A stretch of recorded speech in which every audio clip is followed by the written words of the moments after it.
반갑습니다. 하나님의 유다를 향한 심판은 강대국의 침략 전쟁을 통해 진행됩니다. 이제 예루살렘은 더 이상 안전한 곳이 못 됩니다. 1절의 첫 단어는 피하라입니다. 긴급한 명령인 것이죠. 예루살렘에서 도망쳐 나와서 피하여라. 4장에서는 견고한 예루살렘 성 안으로 대피하라고 했습니다. 이제는 예루살렘에서 도망쳐 나와야 합니다. 너희는 드고아에서 나팔을 불고 벳학게렘에서는 봉화불을 올려라. 왜냐하면 재앙과 파멸이 북쪽에서 밀려오기 때문입니다. 딸 시온은 아름답고 곱게 자랐으나 이제 내가 멸망시키겠다. 어떻게 예루살렘을 멸망시키려 합니까? 이방 왕들이 군대를 몰고 도성으로 접근하여 성읍 사방에 진을 칠 것이다. 처음 공격할 시간은 한낮이었습니다. 그런데 갑자기 야간 공격으로 공격 시간이 바뀝니다. 폭우도 한낮에 내리면 어느 정도인지, 어디로 대피해야 할지 어느 정도 뭔가 준비가 됩니다. 그런데 한밤중에 갑자기 폭우가 내리면 피해가 더 클 것입니다. 영적으로 어두워진 예루살렘은 이제 어두운 밤에 외적의 침략을 받습니다. 영적으로 실패한 시온은 어둠 속에서 징계를 받습니다. 도적이 밤에 언제 올지 알 수 없는 때에 오듯이 갑자기 적군은 밀어닥칩니다. 이러한 적의 침략은 하나님의 계획이며 명령에 따른 것입니다. 나 만군의 주가 이미 적군에게 이렇게 명하였다. 예루살렘 성안을 공격하기 위해 성 밖에 토성을 쌓는 것이죠. 하나님께서 이방 군대를 동원하여 예루살렘 성을 공격할 방법까지 왜 알려주십니까? 예루살렘은 심판을 받아야 할 도성이기 때문입니다. 예루살렘의 문제가 무엇입니까? 그 도성 안에는 탄압이 자행되고 있는데 샘이 물을 솟구쳐내듯이 그 도성은 죄악을 솟구쳐내고 있다. 그 도성에서 들리는 것은 폭행과 파괴의 소리뿐이다. 그 결과 언제나 병들고 상처 입은 사람들 뿐이다 하였다.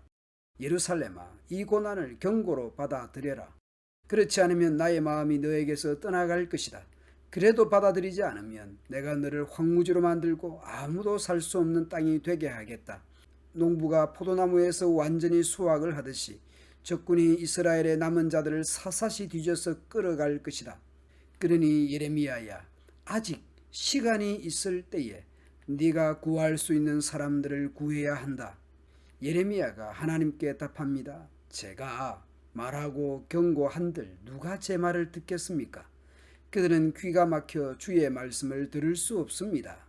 전해봤자 듣지 않는다는 것입니다. 들을 마음이 없다는 것입니다. 그러니 주께서 하신 말씀을 전하면 그들은 저를 비웃기만 합니다. 말씀 듣기를 좋아하지 않습니다. 그들을 향하신 주님의 진노가 제 속에서도 부글부글 끓고 있어서 제가 더 이상 주님의 진노를 품고 있을 수도 없습니다.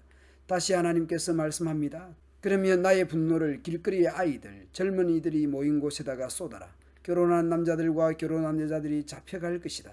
장녀는 잡혀가고 죽을 날을 기다리는 노인도 잡혀갈 것이다. 농부가 사사치 그렇게 수확을 하듯이 예루살렘의 남녀노소 모두 잡혀갈 것이라 말씀합니다. 그들의 집은 다른 사람들에게 넘어가고 밭과 아내들도 다 함께 다른 사람들의 차지가 될 것이다. 내가 손을 들어서 이 땅에 사는 사람들을 칠 것이기 때문이다. 왜 하나님께서 철저히 심판하십니까? 심판하시는 이유는 힘 있는 자든 힘 없는 자든 모두가 자기 이속만을 채우며 사기를 쳐서 재산을 모았고 예언자와 제사장까지도 모두 한결같이 백성을 속였기 때문입니다.